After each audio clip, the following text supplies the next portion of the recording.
সন্তান পৃথিবীর সবচেয়ে বড় উপহার হিসেবে আমরা সবাই জানি, তাই না?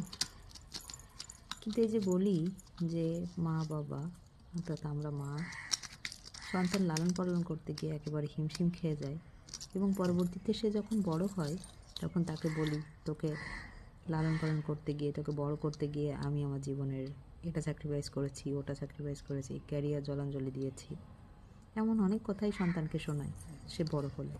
কিন্তু আদৌ কি এটা ঠিক? আপনারাই বিবেচনা করুন তো। আমার মতে এটা আদৌ ঠিক না। কারণ তাকে যখন বড় করছি তখন এই যে ছোটো ছোটো হাসি, আনন্দ, এগুলো কি আমাকে খুব বেশি স্যাটিসফাইড করছে না?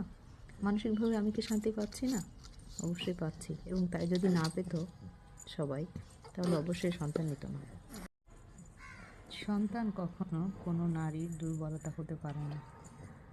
সে অবশ্যই মানসিক শক্তির আধার হয়ে উঠবে। যদি ক্যারিয়ারের ক্ষেত্রে সন্তান প্রতিবন্ধকতাই হয়, তাহলে যে সন্তানের যে আনন্দ, যে সুখ, অর্থাৎ সবাই বলে পৃথিবীর শ্রেষ্ঠ উপহার, সেটা মানুষ কীভাবে উপলব্ধি করবে?